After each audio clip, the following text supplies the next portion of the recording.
Alors là, j'ai eu une question.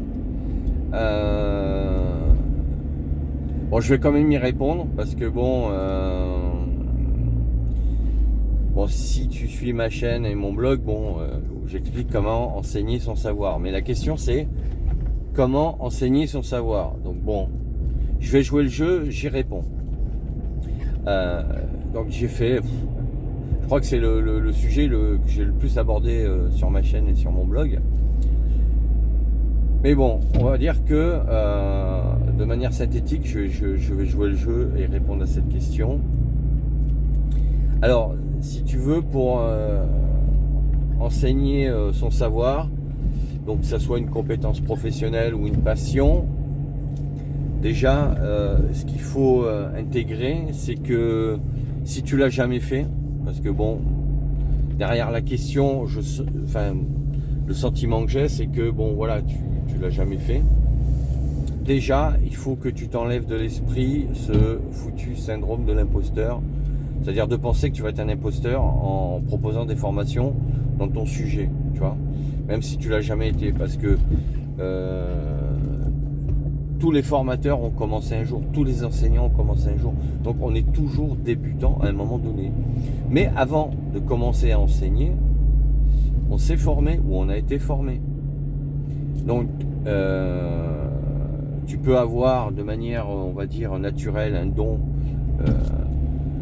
au niveau pédagogique, mais voilà, c'est quand même un métier, et l'enseignement, c'est quelque chose qui s'apprend, alors qui peut s'apprendre par l'expérience si tu l'as jamais fait, mais il vaut mieux se former quand même.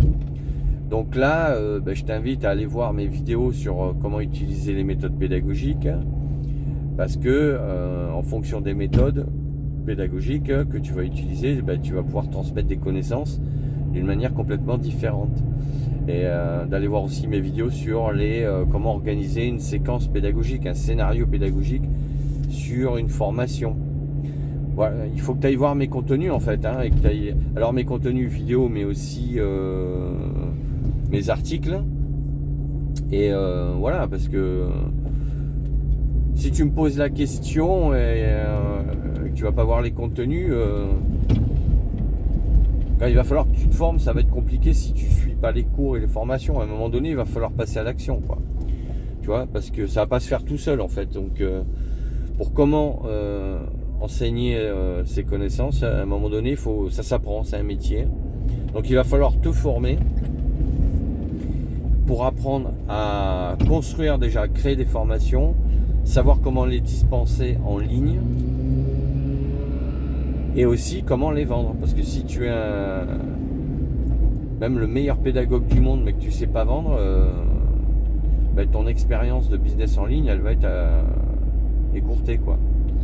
Donc il va falloir que tu apprennes le web marketing. Mais là aussi, je t'invite à aller voir mes contenus, que ce soit des vidéos ou mes articles, dans lesquels je t'explique tout ça.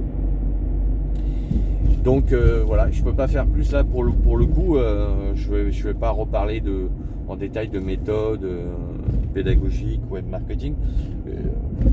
Tu as tout ce qu'il faut sur ma chaîne et sur mon blog. Voilà, mais sinon après voilà, il faut que tu déjà définisses aussi ton projet. Est-ce que tu veux lancer une activité à court, moyen et long terme? Donc tout ça, déjà, il faut que tu fasses ce travail sur toi-même pour réfléchir.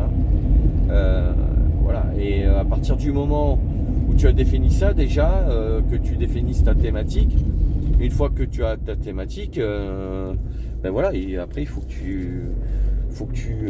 tu mettes en place ton projet, et ça passe par la mise en action, quoi.